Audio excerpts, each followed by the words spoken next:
رسول اللہ صلی اللہ علیہ وسلم نے فرمایا، جس شخص کے ساتھ اللہ تعالی بھلائی کا ارادہ کرے اسے دین کی سمجھ عنایت فرما دیتا ہے، اور میں تو محض تقسیم کرنے والا ہوں، دینے والا تو اللہ ہی ہے، اور یہ امت ہمیشہ اللہ کے حکم پر قائم رہے گی، اور جو شخص ان کی مخالفت کرے گا انہیں نقصان نہیں پہنچا سکے گا یہاں تک کہ اللہ کا حکم قیامت آ جائے اور یہ عالم فنا ہو جائے۔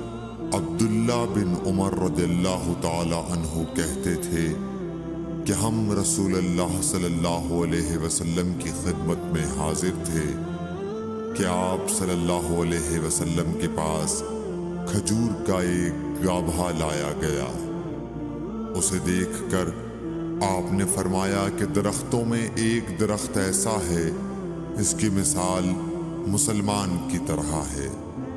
ابن عمر کہتے ہیں کہ یہ سن کر میں نے ارادہ کیا کہ عرض کروں کہ وہ درخت کھجور کا ہے، مگر چونکہ میں سب میں چھوٹا تھا اس لیے خاموش رہا۔ پھر رسول اللہ صلی اللہ علیہ وسلم نے خود ہی فرمایا کہ وہ کھجور ہے۔ رسول اللہ صلی اللہ علیہ وسلم کا ارشاد ہے کہ حسد صرف دو باتوں میں جائز ہے، ایک تو اس شخص کے بارے میں جسے اللہ نے دولت دی ہو اور وہ اس دولت کو راہ حق میں خرچ کرنے پر بھی قدرت رکھتا ہو، اور ایک اس شخص کے بارے میں جسے اللہ نے حکمت کی دولت سے نوازا ہو اور وہ اس کے ذریعے سے فیصلہ کرتا ہو اور لوگوں کو اس حکمت کی تعلیم دیتا ہو۔ رسول اللہ صلی اللہ علیہ وآلہ وسلم نے فرمایا، ایک دن حضرت موسیٰ علیہ السلام بنی اسرائیل کی ایک جماعت میں بیٹھے ہوئے تھے کہ اتنے میں ایک شخص آیا اور اس نے آپ سے پوچھا، کیا آپ جانتے ہیں کہ دنیا میں کوئی آپ سے بڑھ کر عالم موجود ہے؟ حضرت موسیٰ علیہ السلام نے فرمایا، نہیں۔ اس پر اللہ تعالیٰ نے حضرت موسیٰ علیہ السلام کے پاس وحی بھیجی کہ ہاں، ہمارا بندہ خضر ہے جس کا علم تم سے زیادہ ہے۔ حضرت موسیٰ علیہ السلام نے اللہ سے دریافت کیا کہ خضر علیہ السلام سے ملنے کی کیا صورت ہے؟ اللہ تعالیٰ نے ایک مچھلی کو ان سے ملاقات کی علامت قرار دیا اور ان سے کہہ دیا کہ جب تم اس مچھلی کو گم کر دو تو واپس لوٹ جاؤ، تب خضر سے تمہاری ملاقات ہوگی۔ تب موسیٰ علیہ السلام چلے اور دریا میں مچھلی کی علامت تلاش کرتے رہے۔ اس وقت ان کے ساتھی نے کہا، جب ہم پتھر کے پاس تھے کیا آپ نے دیکھا تھا؟ میں اس وقت مچھلی کا کہنا بھول گیا اور شیطان ہی نے مجھے اس کا ذکر بھلا دیا۔ موسیٰ علیہ السلام نے کہا، اسی مقام کی ہمیں تلاش تھی۔ تب وہ اپنے نشانات قدم پر پچھلے پاؤں باتیں کرتے ہوئے لوٹے۔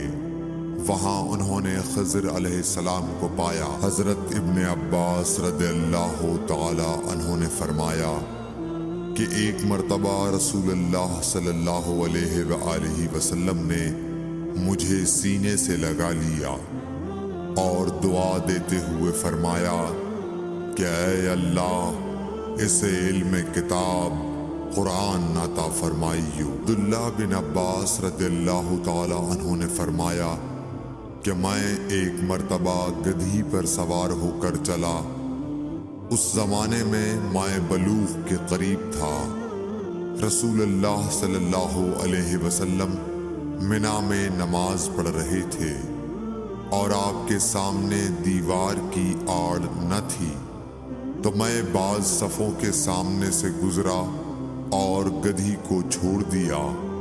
وہ چرنے لگی، جبکہ میں صف میں شامل ہو گیا، مگر کسی نے مجھے اس بات پر ٹوکا نہیں۔ محمود بن ربی فرماتے ہیں کہ مجھے یاد ہے کہ ایک مرتبہ رسول اللہ صلی اللہ علیہ وسلم نے ایک ڈول سے منہ میں پانی لے کر میرے چہرے پر کلی فرمائی، اور میں اس وقت 5 سال کا تھا۔